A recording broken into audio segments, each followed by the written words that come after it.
ampalaya. Mag-harvest tayo ng ano, ng ampalaya ngayon.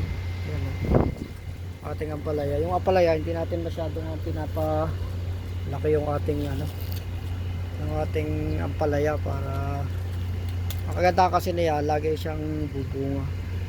Ito, mayroon pang isa rito.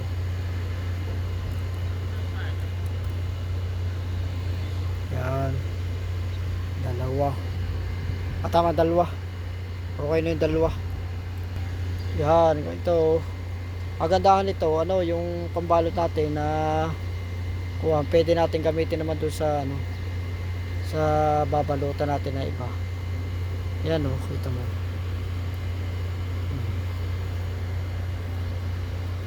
Hindi tayo masyadong ano, para yung ating kuwan, ating ampalaya. Ito yung ampalaya oh. Yan.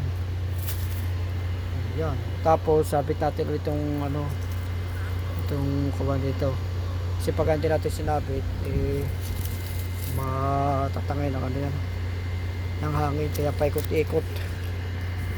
Yan, ito. Yan. Tanggalin natin ulit ito. Yan. Yan, para magamit naman natin doon sa kabila. Kasi may nakita ko doon na ano na dapat mabalutan natin.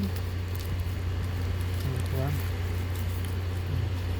Kaya yung tuloy-tuloy ang ating harvest, tuloy-tuloy din ang pagbabalot.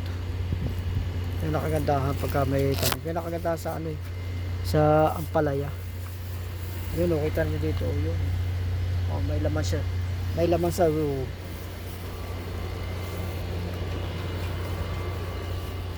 Dito may nakita tayong ano dito. Dalawa na babalutan natin.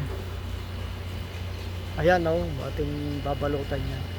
Yun pa, meron pa pala doon. Ayan ating mga babalutan. Ayan. Meron pa dito Yan pa. Tatlo pa lang ating ano dito, ating mababalutan, tatlo. Eh di mangyari pala, kulang pa itong ating ano, pambalot. Kasi dadalawa yung ating kuhan. Dadalawa yung ating hinarvest. Sayang naman kung harvestin natin yung isa pa doon. Eh bukas na natin harvestin yun.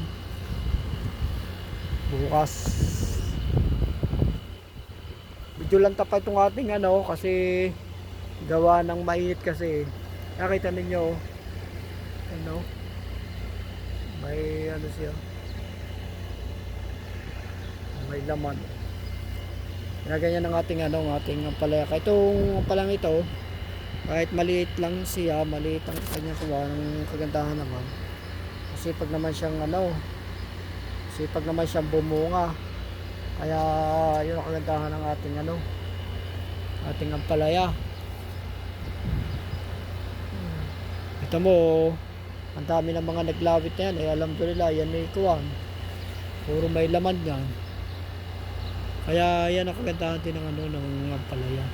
Ay yung ating pagkain, lagi natin sasamahan ng mga ano, yung kasi hindi natin maiwasan na kumain tayo ng mga matatamis. Kung meron tayo nakakain din ng mga mapapait na ganito, napakaganda sa kalusugan natin. Sa kagandahan nito, hindi na natin binibili sa palengke. Nalilibang pa tayo sa ano, sa pagkain. Kaya ngayon habang ito medyo ano pa, malamig-lamig pa, kaya tuloy-tuloy lang tayo sa ating mga pagtatanim. At ano, mamaya tag-araw na, wala na tayong magagawa. Yan ano, kung swerte, kung makakapagbigay pa yan ng bunga sa, siyempre kapag sobrang init na. Kaya habang ngayon kaya pa na yung ating halaman, yun ayos, nakikinabang pa tayo ng ano, ng sa itiyan. Yung kaya sa pagkangatag-araw na ano, itong mga talong tumitigil na rin nga silang ano ng pagbunga. Ay lalo na siguro itong ano, itong ampalaya. Maganda kung ano ba yung mayroong matatamnan na kuwan, yung kagaya yung isang tanim ako doon. Nasa pagitan sila na yung dalawang building, kaya magandang taniman yung kapag ano, yung tag-araw na. Kaya nga naghanda na rin ako doon ng kuwan. Meron na rin akong inihanda doon na kuwan na ampalaya. kapag hindi tumubo yung shalay, maganda rin ito, bagay na bagay ito kapag ano na, kapag tag-ulan.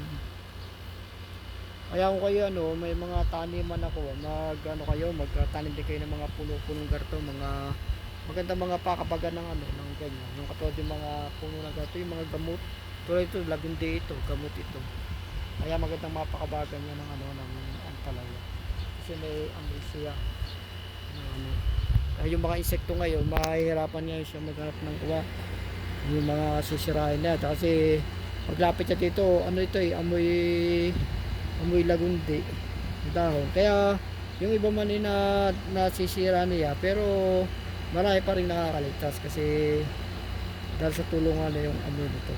Kaya yung Diyos mga subhanahu naggawa ng mga iba't ibang klaseng tuno kasi may mga purpose din niya kahit sa kapwa niya halaman, para sa ganun yung kapwa niya halaman ay makapagpatuloy ng kanyang bunga.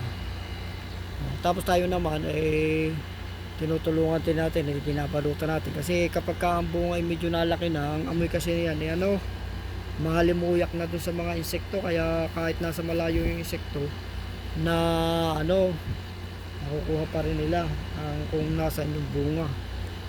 Kaya kung doble, meron tayong isa yung pakabaga natin, kaya magandang pakabaga ng garto.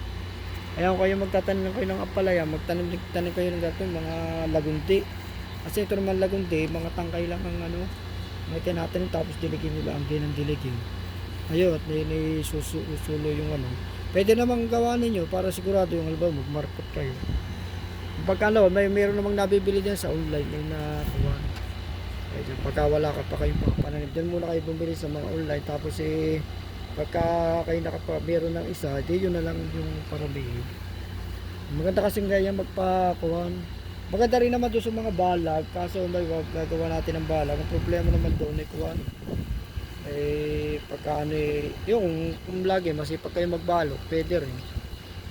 Balot. Pero kayo din mo masipag kahit sa mga garto, mga kuhan, mga tangtanin kayo, mga lagunti. Doon kasi iba-iba. Sa kuhan hindi siya 100% na talagang natutukoy ng ng mga insekto, yung mga bunga.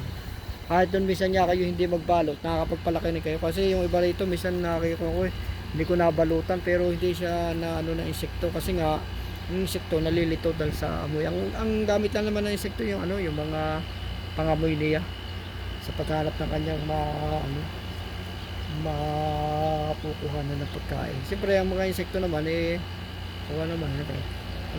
kawasa pareho lang natin na sila gusto rin kumain. Ang iba nga lang mga insekto, yung ang ginagawa, ang ugali, yung mga bunga kaya lang sila naghahanap hindi para kainin, kundi para lagyan ng kanilang itlog. Yung kanilang pagpaparami doon nila nilalagay doon sa loob ng prutas. Para nga naman yung mga itlog nila pag napisa, may pagkain na kasi ang kanilang tirahan yun ang magiging pagkain na nila. Kaya ganyan kautak ang mga insekto. Kaso ang problema naman sayang naman yung ating mga tanim. Kaya naman tanim hindi tayo makakain. Pero ang ginagawa ko minsan sa gayon, kapag halimbawa sobrang dami ng mga na-insekto hindi na nababalutan, ang ginagawa ko doon, yung mura pa lang hina-harvest ko na.